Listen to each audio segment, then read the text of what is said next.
Hello friends, स्वागत है आपका हमारे यूट्यूब चैनल केन अकेडमी में। हम आ चुके हैं आपके लिए ग्रामर की अगली वीडियोस को लेकर के। और अब हम अपने सीरीज़ को आगे बढ़ाते हुए नॉन फाइनाइट्स में सेकंड काइंड में हम एंटर करेंगे। यानी आज हम जो है जेरंड के बारे में पढ़ेंगे। अब हम यहाँ से जेरंड के बारे में स्टार्ट करेंगे। हमने आपको बताया था कि नॉन फाइनाइट्स के तीन जो है प्रकार हैं। एक है इन्फिनेटिव, एक है जीरंड और एक है पार्टिसिपल। हमने इन्फिनेटिव को कंप्लीट कर लिया था।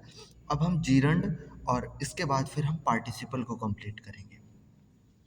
तो आइए जीरंड के बारे में जानते हैं, इसके बारे में समझते हैं और इसके इम्पॉर्टेंट रूल्स को देखते हैं जो हमारे एग्ज़ाम के लिए बहुत इम्पॉर्टेंट है।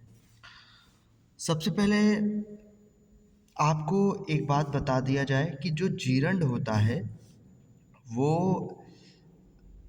आप कह सकते हैं कि यह एक वर्ब यानी क्रिया, वर्ब का ऐसा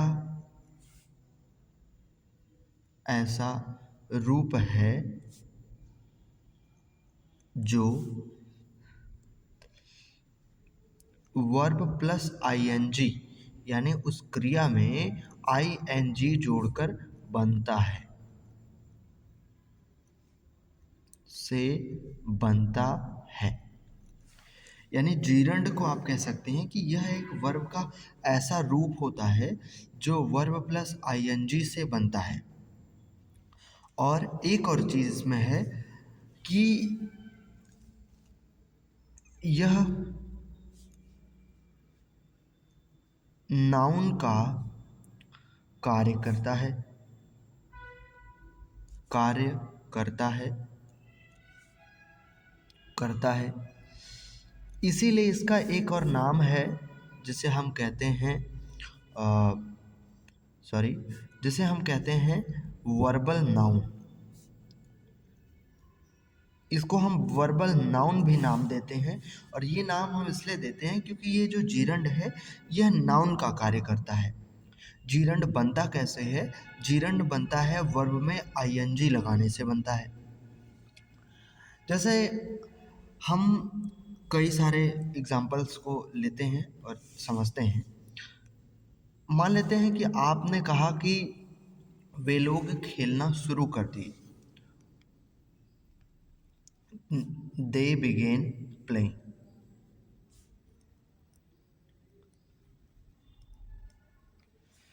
ये जो वर्ब में आईएनजी लगा है ये ऐसा टेंस है ही नहीं जिससे वर्ब में आईएनजी लगे। न तो ये प्रेजेंट कॉन्टिन्यूअस टेंस है, न तो ये पास्ट कॉन्टिन्यूअस है, न तो फ्यूचर कॉन्टिन्यूअस है। कॉन्टिन्यूअस टेंस है नहीं तो वर्ब में आईएनजी लगने का कोई सवाल नहीं होता। लेकिन इस सेंटेंस में लिखा है कि दे बिगेन प्लेइंग, वे खेलना शुरू कर दिए। और वे खेलना शुरू कर दिए तो ये प्लेइंग यानी प्ले एक वर्ब है और उस वर्ब में जुड़ा है आईएनजी, इसमें जुड़ा है आईएनजी। वर्ब प्लस आईएनजी बन गया है जीरंड। तो ये हमारा एक जीरंड का उदाहरण है, दे बिगेन प्लेइंग। लेकिन अगर हम इसको इस तरीके से लिख देते, हम इसको लिख देते दे बिगेन टू प्ले, तब तो ये नॉन फाइनाइट्स का पहला प्रकार बन जाता, टू प्ले। हमने आपको बताया था इसे कहते हैं इन्फिनेटिव, इन्फिनेटिव। तो ये इन्फिनेटिव का हो जाता और ये हमारा जीरंड का है। ऐसे ही कई सारे उदाहरण आप दे सकते हैं। जैसे आप कह सकते हैं वी प्रेफर टेकिंग टी, हम चाय लेना पसंद करते हैं। तो प्रेफर टेकिंग, अब ये जो टेकिंग इसमें आएगा वो क्या होता है? हमारा जीरंड। तो आपको अभी इतना याद रखना है कि जीरंड वर्ब में आईएनजी लगाने से बनता है, यह नाउन की तरह कार्य करता है और इसीलिए इसका नाम है वर्बल नाउन। ठीक, अब हम एक एक करके नियम पढ़ते हैं कि किसके साथ वर्ब में आईएनजी लग सकता है, किसके साथ टू लगेगा, किसके साथ आईएनजी नहीं लगेगा, और ऐसे कौन से शब्द हैं जिनके साथ आईएनजी यानी जीरंड और इन्फिनेटिव दोनों सही होता है। तो एक एक करके हम चीज़ों को पढ़ लेते हैं। तो अपने नियम को स्टार्ट करते हैं। यहाँ से अब हम नियम को देखेंगे। Rule number first, rule number first क्या कहता है कि कुछ वर्ब के साथ कुछ ऐसे क्रियाएं होती हैं जिनके साथ जीरण तथा इन्फिनिटिव दोनों का प्रयोग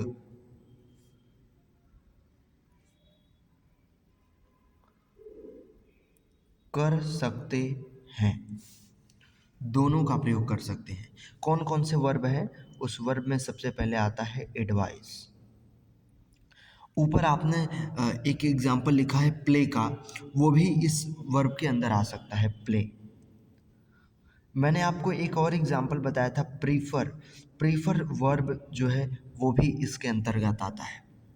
और क्या क्या आता है?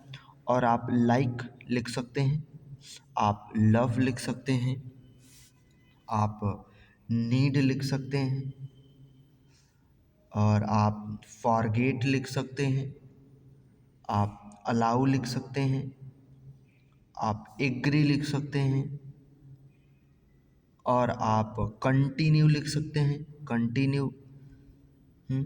रिमेंबर लिख सकते हैं, REMEMBER, रिमेंबर लिख सकते हैं, और एफ्रेड लिख सकते हैं, सॉरी लिख सकते हैं, ETC। तो अभी भी बहुत सारे शब्द हैं, लेकिन हमारे लिए इतना काफ़ी होगा। तो ये जो आप लिखे हुए वर्ब को देख रहे हैं, इनका प्रयोग हम जीरंड के रूप में, यानी सेंटेंस में इनके साथ ING लगा करके भी करें तब भी सही माना जाता है। अगर हम इनके साथ इन्फिनेटिव का प्रयोग करें तब भी सही माना जाता है। तो दोनों केस में ये सही होते हैं। इसमें से ऐसा कोई शब्द नहीं है जिसका मतलब आपको नहीं आता हो। आप सारे शब्दों का मतलब देख सकते हैं। एडवाइस मतलब सलाह देना, प्ले माने खेलना, प्रीफर माने चुनना, like, love, need, forget, allow, agree, continue, सारे शब्दों का मतलब लगभग आपको पता होगा। किस तरीके से इसका एग्जाम्पल होता है? इसका एग्जाम्पल जो है इस तरीके से होता है, जैसे एग्जाम्पल नंबर फर्स्ट क्या कहता है? मान लेते हैं आपको एडवाइस के बारे में लिखना है। आप लिख सकते हैं he advised me writing today. उसने मुझे आज लिखने की सलाह दी। इसी सेंटेंस को आप ऐसे भी लिख सकते हैं, ही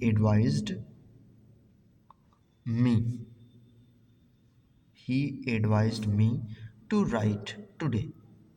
दोनों तरीके से ये एग्जाम्पल सही है, क्योंकि एडवाइज्ड एक ऐसा शब्द है जिसके साथ जीरंड और इन्फिनेटिव दोनों का प्रयोग किया जा सकता है, इसलिए ये बिल्कुल सही होता है। अब आगे की तरफ चलते हैं। अभी बहुत सारे ऐसे रूल्स हैं जिसे आपको ध्यान देना है। जो मैंने आपको शब्द लिखाए हैं उसे आप अपने दिमाग में रखेंगे, ध्यान देंगे।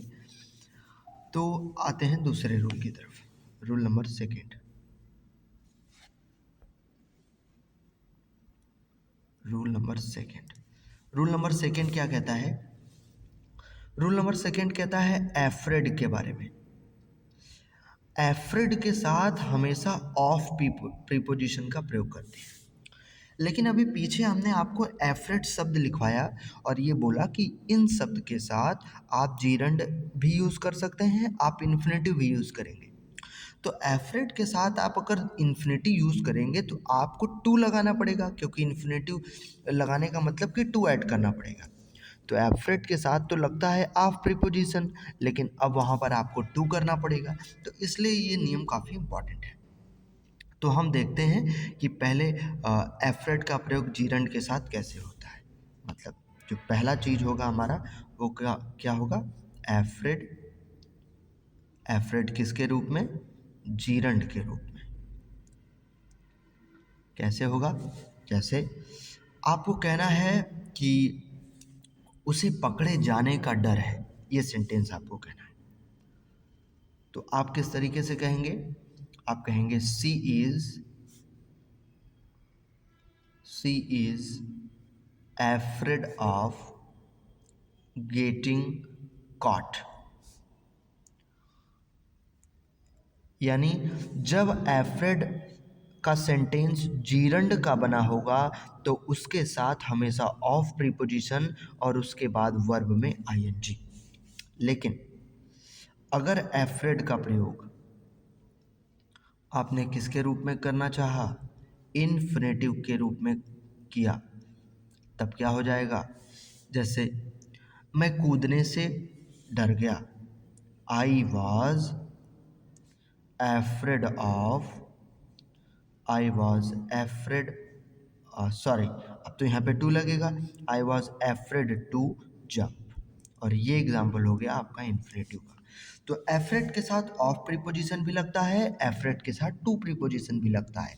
ऑफ लगेगा तो वर्ब में आईएनजी होगा, टू लगेगा तो वर्ब में आईएनजी नहीं होगा। एफ्रेड का रूल भी हम समझ लिए, जीरंड और इन्फिनेटिव को भी साथ में पढ़ते हुए चल रहे हैं। रूल नंबर 2 पे आ जाते हैं। सॉरी, अब हम एक वर्ब लेंगे सॉरी। सॉरी के साथ हमें याद रखना है, सॉरी को हमें दो केस में यूज़ करना है, एक तो जीरंड के जैसे, और एक सॉरी को यूज़ करना है किसके रूप में, इन्फिनेटिव के रूप में। इन्फिनेटिव जब सॉरी का प्रयोग जीरंड के रूप में होगा तो उसके साथ फॉर प्रीपोजिशन का प्रयोग होगा, और इन्फिनेटिव के रूप में होगा तो आपको पता है नो डाउट टू के फॉर्म में होगा। अब देख लेते हैं हम इसका एग्जाम्पल, ये भी हमें समझ में आ जाएगा। क्या कहता है हमारा पहला एग्जाम्पल? पहला एग्जाम्पल है कि मैं आपको डिस्टर्ब करने के लिए माफ़ी चाहता हूँ। आप क्या कहेंगे? I am sorry for disturbing you, disturbing you, I'm sorry for disturbing you। Sorry के साथ फॉर प्रीपोजिशन का प्रयोग तब करते हैं जब जीरंड लगा होता है। ये तो हो गया बिल्कुल सही। दूसरा, आई एम सॉरी टू से, आई एम सॉरी टू से, और सॉरी के साथ टू प्रीपोजिशन का यूज़ तब करते हैं जब इन्फिनेटिव का होता है। इन्फिनेटिव मतलब टू तो लगना ही है, तो एक तरीके से प्रीपोजिशन का भी कनेक्शन बन जा रहा है और इन्फिनेटिव का भी बन जा रहा है। तो इसी तरीके से हमारे पास वर्ड होते हैं। अब मैं आपको एक एक करके लिख देता हूँ कि कौन से शब्द कैसे हैं और उनके साथ क्या यूज़ होगा। जैसे एक शब्द होता है ASHAMED, अजेम्ड ऑफ। अजेम्ड ऑफ का मतलब शर्मिंदा। अजेम्ड के साथ ऑफ तब लगता है जीरंड के केस में, और अजेम्ड के साथ टू कब लगेगा तो ये आपको पता है इन्फिनेटिव के केस में, जब ये इन्फिनेटिव का यूज़ होगा। इसी तरीके से हमारे पास जो पीछे शब्द थे वो भी हमने आपको बताए थे। एग्री हमारे पास एक शब्द है, एग्री। एग्री के साथ नॉर्मली जो है हम अगर इन्फिनेटिव का प्रयोग करेंगे तो हम टू लगाएंगे। एग्री के साथ जो एग्री शब्द है उसके लिए भी हम इसी का यूज़ करेंगे। हमने डायरेक्ट इनडायरेक्ट में जितना भी टू से जोड़ने वाला सेंटेंस पढ़ा है वो लगभग सभी इस नियम के अंतर्गत आ जाते हैं। तो ऐसे ही हमारे कुछ जीरंड के जो उदाहरण थे वो हमने आपके सामने रखे हैं, और ये जीरंड हमारा जो है यही है, इसी तरीके से हमने आपको बताया। कुछ और भी शब्द आप यहाँ पे लिख सकते हैं, जैसे आप लिख सकते हैं फंड ऑफ के बारे में, कि इसके साथ भी हमेशा वर्ब प्लस आईएनजी लगता है, fond of plus verb plus ING. और भी आप लिख सकते हैं, जैसे टायर्ड ऑफ लिख सकते हैं, थका हुआ। फंड ऑफ का मतलब शौकीन, टायर्ड ऑफ माने थका हुआ, इसके बाद भी वर्ब में आईएनजी लगता है। ठीक है, तो ये सारी चीज़ें जो है आप इसमें ध्यान देंगे कि जीरंड में इसी तरीके से यूज़ किया जाता है। तो जीरंड का ये हमारा जो सिस्टम है ये सब इतना ही है। एक और इम्पॉर्टेंट चीज़ है जो कि आप यूज़ करेंगे हमेशा, look forward to. Look forward to ये शब्द आप बेसिकली ध्यान रखेंगे, क्योंकि इसमें टू भी लगा है, लेकिन इस शब्द के बाद हमेशा वर्ब प्लस आईएनजी होना चाहिए। ये शब्द एक ही है, ये पूरा मिला के एक फ्रेजल वर्ब के जैसा है, लुक फॉरवर्ड टू, और उसके बाद हमने जीरंड का यूज़ किया है। तो आपको टू भी देखने को मिलेगा, वर्ब प्लस आईएनजी भी देखने को मिलेगा, लेकिन ये टू इससे रिलेटेड है, ये इन्फिनिटी का टू नहीं है। तो इस वर्ड को भी याद रखेंगे आप। तो यही है हमारे जीरंड की कहानी पूरी। तो हमारा जीरंड अब समाप्त होता है। कल हम आपसे अगली वीडियो में मिलेंगे पार्टिसिपल को लेकर के। तो आज के लिए इतना ही रखते हैं। Thanks for watching this video.